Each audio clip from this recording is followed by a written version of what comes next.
श्री राम। शंखनाद में आपका स्वागत है। कांग्रेस इधर इंडी गठबंधन की माला जप रही है और उधर ममता बनर्जी कांग्रेस के खिलाफ तीसरा मोर्चा बना रही हैं। और ममता बनर्जी ने इस तीसरे मोर्चे की शुरुआत भी कर दी है और वो शुरुआत उन्होंने आज से 21 जुलाई से कर दी है। इसका ऐलान कर दिया है, खुलेआम कांग्रेस को चुनौती दे दी है। आज 21 जुलाई शहीदी दिवस, जब ममता बनर्जी, ये खास दिन है, वो इस दिन पूरे बंगाल में एक आयोजन करती हैं शहीद दिवस पर और इस दिन रैली निकालती हैं और पार्टी के लिए नीतियां तैयार होती हैं। इस खास दिन पर ममता बनर्जी ने ऐसे लोगों को बुलाया उसमें शामिल होने के लिए जो कांग्रेस के लिए झटके वाली बात है। उन्होंने राहुल गांधी को आईना दिखा दिया है कि अब तुम्हारा नेतृत्व स्वीकार नहीं करेंगे। अब कांग्रेस के नेतृत्व में हम दूसरे दल नहीं चलेंगे जो क्षेत्रीय दल हैं, जिन्होंने बहुत अच्छा लोकसभा में प्रदर्शन किया है, वो राहुल गांधी का नेतृत्व स्वीकार नहीं करेंगे। राहुल गांधी इस समय देश में तो लगता है नहीं, वो कहीं विदेश में है, कहीं तो आराम करने गए हैं क्योंकि भारत में नहीं है और वो सर्वदलीय बैठक में भी शामिल नहीं हुए हैं। लेकिन राहुल गांधी को होश रहे या न रहे, वो यहाँ रहे या ना रहे, लेकिन उनके पीछे कांग्रेस के खिलाफ, उनके खिलाफ एक नया खेल शुरू हो गया है और इस शुरुआत की है ममता बनर्जी ने। वो कांग्रेस के साथ ही खेला करने में लगी हुई है। ममता बनर्जी ने शहीद दिवस पर बहुत चुन चुन कर न्योता दिया है। अब किन्हें न्योता दिया है पहले ये देखिए। अखिलेश यादव, तेजस्वी यादव, उद्धव ठाकरे, ये तीनों ही नेता अपने राज्यों के प्रमुख नेता हैं, प्रमुख पार्टियां हैं, बड़े क्षेत्रीय दल हैं। ममता बनर्जी ने इन्हें बुलाया लेकिन कांग्रेस को नहीं बुलाया। आखिर क्यों उन्होंने अखिलेश के साथ राहुल गांधी को भी न्योता नहीं दिया? अखिलेश यादव ने ममता बनर्जी के साथ मंच साझा किया और मंच पर भाषण भी दिया, लेकिन राहुल गांधी को ममता बनर्जी ने नहीं बुलाया, कांग्रेस को दूर रखा, जबकि कांग्रेस लगातार ममता बनर्जी के पीछे भाग रही है। ममता बनर्जी के लिए कांग्रेस ने बंगाल में ठीक से चुनाव लड़ना भी छोड़ दिया है। अपने ही प्रदेश अध्यक्ष अधीर रंजन चौधरी को हरवा दिया, उनके लिए एक रैली नहीं की, लेकिन ममता बनर्जी ने कांग्रेस को नहीं बुलाया। ममता बनर्जी शुरुआत से ही संकेत दे रही है कि वो कांग्रेस के पीछे नहीं चलने वाली। पहले लोकसभा स्पीकर का जब चुनाव था तो कांग्रेस चाहती थी कि उसके लिए वोटिंग हो, लेकिन ममता बनर्जी तैयार नहीं हुई। उन्होंने साफ कह दिया कि हमको पहले नहीं जानकारी दी गई और कांग्रेस ने अपनी मर्जी से के सुरेश को इसके लिए उम्मीदवार बना दिया और किसी पार्टी ने इस तरह से ऑब्जेक्शन नहीं किया था, लेकिन ममता बनर्जी ने किया और उन्होंने ये तक कह दिया हम साथ नहीं दे पाएंगे। राहुल गांधी उनसे माफी मांगते रह गए फोन पर, लेकिन वो नहीं मानी, तो उन्होंने उसी वक्त दिखा दिया और कांग्रेस को ध्वनि मत से चुनाव कराना पड़ा, वोटिंग नहीं हुई और कांग्रेस की खूब फजीहत हुई उस दौरान। तो ममता बनर्जी ने उसी वक्त ये दिखा दिया कि वो कांग्रेस की पिछलग्गू नहीं बनेंगी और अलग चलेंगी। उन्होंने कांग्रेस से चुनाव में भी कोई गठबंधन नहीं किया था और अब भी वो अलग चल रही हैं। वो अखिलेश यादव को इकट्ठा कर रही हैं, तेजस्वी यादव को इकट्ठा कर रही हैं, क्योंकि इसके पीछे एक बड़ी रणनीति है। ममता बनर्जी बहुत शातिर नेता है, वो कोई भी काम ऐसे तो नहीं करती। राजनीति में वैसे तो हर कदम हर बयान के अपने मायने होते हैं, लेकिन ममता बनर्जी जो शुरुआत से अपने तेवर दिखा रही है, बीजेपी से भी लोहा ले रही है और कांग्रेस से भी लोहा ले रही है, वो कुछ भी ऐसे ही नहीं करेंगी। उसके पीछे उनकी एक बड़ी योजना है। इस योजना को आप समझिए। उन्होंने अखिलेश यादव, तेजस्वी यादव से ये बातचीत हुई है। उनका ये कहना है ममता बनर्जी का कि जब हम अपने अपने क्षेत्रों में हम मजबूत पार्टियां हैं तो कांग्रेस के पीछे चलने की क्या जरूरत है। क्योंकि आप देखिए, ममता बनर्जी 29 सीटें लाई, अखिलेश यादव 37 सीटें लाई, दोनों के मिला के 66 सीटें।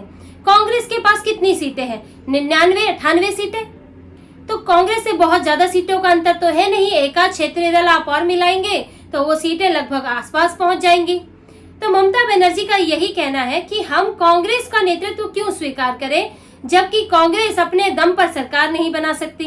कांग्रेस हमारी ही जैसी है, कांग्रेस हमसे राज्य में हार जाती है, तो वो केंद्रीय स्तर पर हम उसके पीछे पीछे चलते क्यों दिखें, क्योंकि इसका नुकसान राज्य में भी होगा।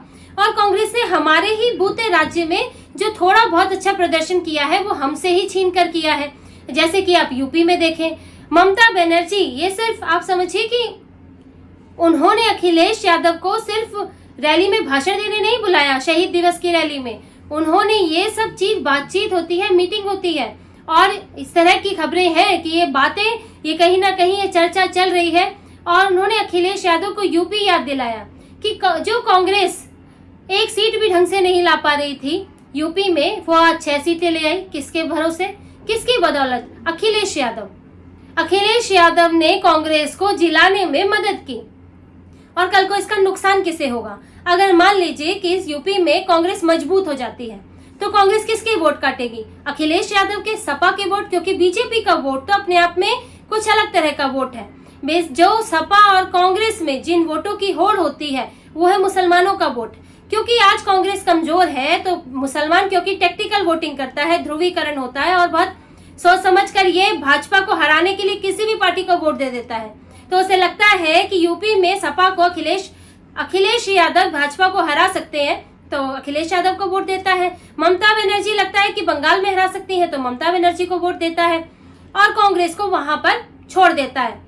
और ये हाल इस बार भी देखने को मिला है। लेकिन अगर कांग्रेस मजबूत हो गई, जैसे कि जहां बीजेपी और कांग्रेस में आमना सामना है वहां मुसलमान कांग्रेस को वोट दे रहा है, तो अगर कांग्रेस बंगाल और यूपी में मजबूत दिखेगी तो मुसलमान उनको वोट देगा।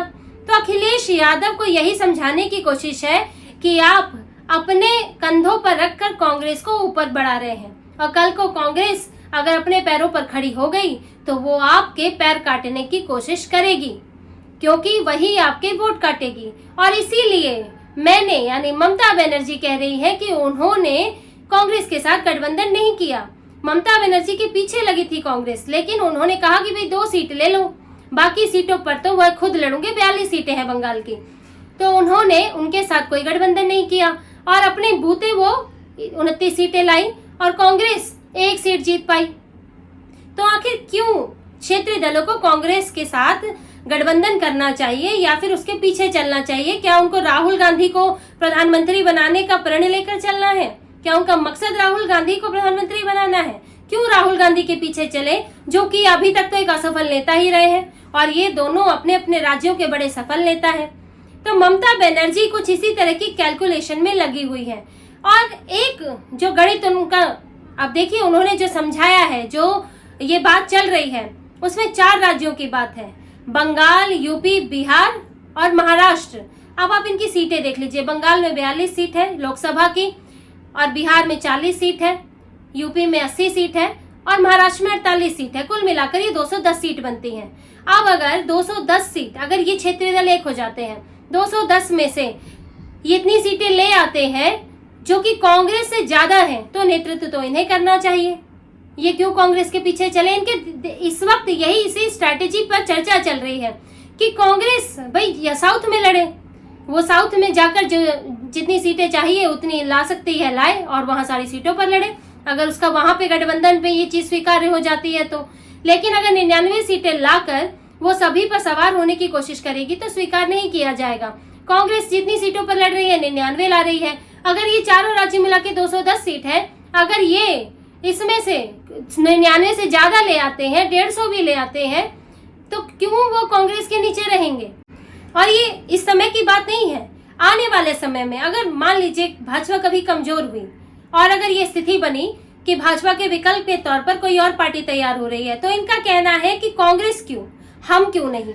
कांग्रेस को हम इतना मजबूत क्यों बनाए कि वो कल को भाजपा की जगह ले ले और उसकी हमारी हालत वैसी हो जाए जैसे कि अभी भाजपा में दूसरे छोटे गठबंधन है।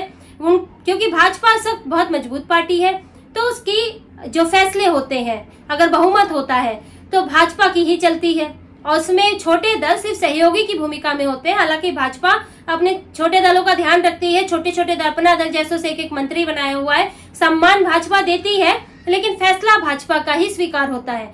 तो इनका कहना है कि कल को अगर कांग्रेस मजबूत हो जाती है तो हमारी भी यही स्थिति होगी, हमारे फैसलों की तो कोई वैल्यू नहीं होगी और कांग्रेस जो कहेगी वो हमें करना होगा। जबकि हम अपने क्षेत्रों से इतनी ज्यादा सीटें लेकर आ रहे हैं, तो हमारी क्या औकात आगे रहने वाली है।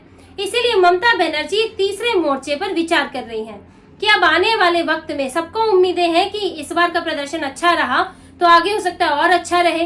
तो इसलिए वो सोच रही हैं कि क्यों ना आगे एक ऐसा फ्रंट तैयार हो जो कांग्रेस के नीचे ना दबा रहे, और कांग्रेस को सेक्रीफाइस करना है वो करे। कांग्रेस हमारे साथ लड़ सकती है, वो लड़े चुनाव, लेकिन प्रधानमंत्री उसका नहीं होगा। हम तीसरा मोर्चा तैयार करेंगे, प्रधानमंत्री हमारा होगा। कांग्रेस ने पहले भी प्रधानमंत्री का त्याग किया है। संयुक्त मोर्चा की सरकार में कांग्रेस का प्रधानमंत्री नहीं रहा, तो अब क्यों नहीं कांग्रेस इस बात का त्याग करेगी? हम क्यों राहुल गांधी को प्रधानमंत्री बनाने के लिए अपने प्राण देते रहें? ममता बनर्जी यही सोच रही है। और देखिए, उन्होंने इस तरह से कांग्रेस को टारगेट किया है बंगाल में कि वो बंगाल में आज तो उन्होंने कांग्रेस को नहीं बुलाया, उसके साथ ना गठबंधन किया, यहाँ तक कि कांग्रेस का मुद्दा भी हड़प लिया है। कांग्रेस शहीद दिवस है क्या? आपको शहीद दिवस के बारे में बताती हूँ। शहीद दिवस वो दिन है 21 जुलाई 1993 की घटना को याद किया जाता है इस दिन। अब इस दिन क्या घटना हुई थी? 21 जुलाई 1993 ये वो समय है जब कम्युनिस्ट सरकार थी, माकपा सरकार थी बंगाल में। तो उस समय बंगाल में कम्युनिस्ट पार्टी और कांग्रेस के बीच ही असल में चुनाव हुआ करता था, दोनों बड़ी पार्टियां वही थी। तो उस वक्त कांग्रेस ये मांग कर रही थी कि चुनाव में मतदान के दिन वोटर आईडी कार्ड दिखाना अनिवार्य किया जाए ताकि धांधली रुके और निष्पक्ष चुनाव हो, क्योंकि कम्युनिस्ट पार्टी पर यह आरोप लगता था कि फर्जी वोट भी डलवाए जाते हैं और उस वक्त ये धांधलियां हुआ करती थी। तो कांग्रेस का इसके लिए आंदोलन चल रहा था, विरोध कर रही थी। कांग्रेस की यूथ विंग की नेता थी ममता बनर्जी और वो इस आंदोलन को, इस विरोध प्रदर्शन को लीड कर रही थी, इसकी नेता थी। तो ममता बनर्जी बहुत इसमें बढ़ चढ़ कर इसमें शामिल हो रही थी और उन्होंने नेतृत्व किया था। लेकिन ये आंदोलन उस दिन हिंसक रूप ले लिया 21 जुलाई के दिन। ये लंबे समय से चल रहा था, लेकिन 21 जुलाई को जब सचिवालय की तरफ, राइटर्स बिल्डिंग की तरफ जो भीड़ थी, कांग्रेस के कार्यकर्ता थे, वो बढ़ रहे थे, तो उस बीच में पत्थरबाजी हुई, कई जगह भगदड़ मची और ऐसी घटना हुई कि पुलिस ने फायरिंग शुरू कर दी। जब लोग ज्यादा थे, भीड़ ज्यादा थी, पुलिस को लगा कि अब स्थितियां संभालना बड़ा मुश्किल है, तो फायरिंग कर दी और उसमें कांग्रेस के 13 कार्यकर्ता मारे गए। और उसी दिन की याद में कांग्रेस हर साल शहीद दिवस मनाती है। ये शहीद दिवस सेना से जुड़ा हुआ नहीं है, पुलिस से जुड़ा हुआ नहीं है, ये कांग्रेस के कार्यकर्ताओं से जुड़ा हुआ है।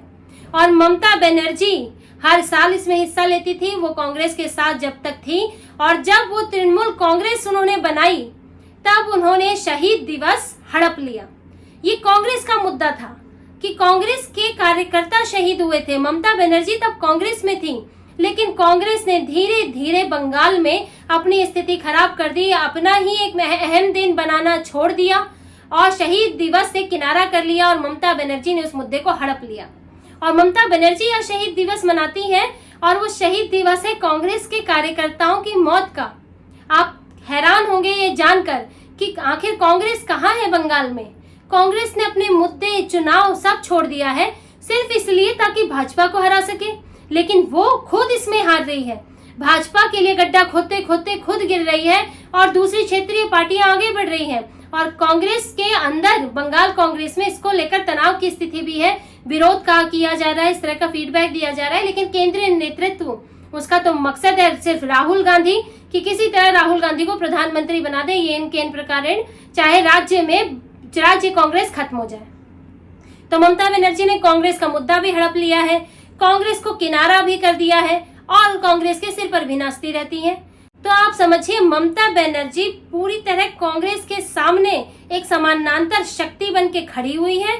वो बार बार कांग्रेस को चुनौती देती है और अब दूसरे दलों को इकट्ठा करके एक तीसरा मोर्चा बनाने की तैयारी में है कि कल को अगर मौका आया तो राहुल गांधी को साइड करके कोई और प्रधानमंत्री बनेगा, कांग्रेस का नेतृत्व नहीं चलेगा।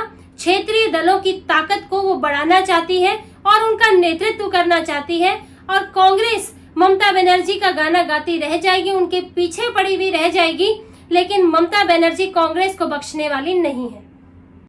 तो इसी तरह की और खबरें और विश्लेषण आपके लिए लाते रहेंगे। हमसे जुड़े रहिए, सब्सक्राइब कीजिए, कमेंट कीजिए। बहुत बहुत धन्यवाद। जय श्री राम।